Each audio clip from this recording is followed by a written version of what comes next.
Welcome, my ghoulish friends. Tonight's tale has been culled from the murmurs of time, hidden deeply within the rustling of leaves and the whispers of ancient roots. You've been warned. This is not a story for those afraid of the woods. Allow me to unravel for you the enigma of the Willow Whisperers. Our story begins in a quaint countryside, picturesque with gentle hills and trickling brooks. But within this pastoral paradise lies a grove of black-barked willows.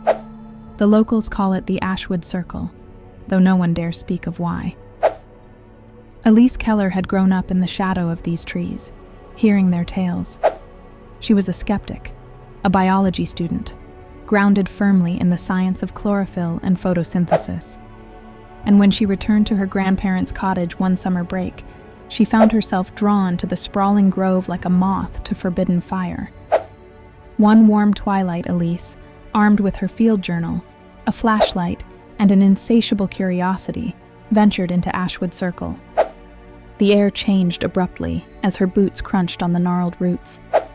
It became heavy, as if each breath held stories, centuries old, unspoken, and foreboding. She paused in the grove's heart, encircled by willows that seemed almost to lean towards her. Their drooping branches resembled skeletal fingers reaching out. Then, she heard it. A low whisper. Not words, but an intense, chilling hiss. Her rational mind dismissed it as wind slithering through the branches. Barely a moment passed before the hiss morphed into giggles. Several giggles, sinister, overlapping, like children playing a dreadful prank. They coiled around her like a fog. Elise spun around, her light darting, but finding nothing but leaves shivering under ominous moonlight. It was when she touched a willow trunk out of both defiance and fear that her left hand stiffened in cold agony. Jerking it back, she saw faint, vein-like lines glowing faintly beneath her skin. Her fingertips tingled as though the tree had embedded something within her. "Come back," the whisper said this time, fully formed in her head. It wasn't a single voice, nor a choir. It was a cascade, harsh and soft all at once. As her breath quickened, Elise fled back towards the cottage, steps wild on the uneven earth.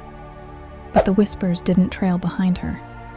They felt intrinsic now, swimming inside her blood. The following nights became torment. Elise saw shadows flicker through the windows, even when there were no shadows to cast. The whispers returned, growing bold and incessant. They sounded like her name, her fears, her secrets hurled mockingly back at her. She could feel her pulse sink with an unseen rhythm, her connections to the trees unsevered, her mind splintering. Desperate for answers, she delved into local archives and folklore. Records spoke of children from centuries ago who had vanished in Ashwood Circle. Ritualistic drawings depicted people tethering human figures to willow trunks as offerings to spirits that promised bountiful harvests. But those harvests had warped into curses eventually. Elise was consumed by a revelation.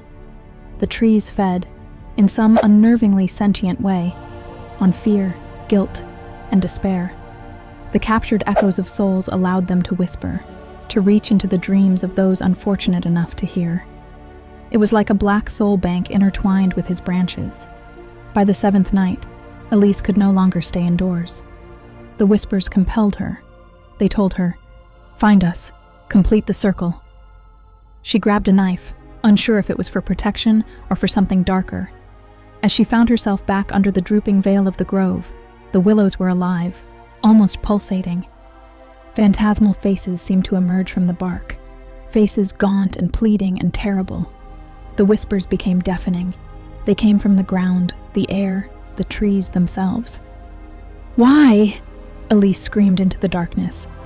Her voice was puny against the mighty timber cords. For the first time, the whispers answered in coherence. "They tethered us. Children lost to greed and foolish rights. Now we feed on what comes to us. And you belong." Her body froze as roots began twisting out of the ground, encircling her legs, spiraling up her torso. The glowing veins on her skin brightened, merging with an iridescent glow from the willows. She fought and screamed, stabbing wildly at the roots, but every snap of the vine released a piercing wail, as if an entity suffered for the severed piece. The agony of ancient spirits, all trapped within. The grove was consuming Elise. She realized it wasn't only fear the trees thrived on, it was offerings, whether voluntary or ensnared. She knew what the final completion of the circle meant. With all her waning strength, she slashed at her hand, cutting the glowing veins. Blood sprayed onto the earth. The roots hissed in retreat, as if burnt. Gasping, she tumbled out of the grove's reach, the whispers receding just enough for her mind to cling tenuously to sanity. The grove, frighteningly, seemed less frantic the further she got. Its whispers fell back into silence, the faces retreating again into the bark. Elise limped home, wounded and yet alive. But the lines in her skin never disappeared. They darkened into scars that glimmered faintly under moonlight. Now back in the city, Elise never spoke of what transpired in Ashwood Circle. But every twilight, she hears faint whispers creeping in with the wind, growing bolder as the days pass. And she knows. She's still part of the grove. For something that becomes one with the willows is never truly free. Beware, dear viewer, of your footsteps when you tread near the black-barked trees. They are always watching, murmuring, and waiting for the next soul to complete their circle. Sweet dreams, if you dare.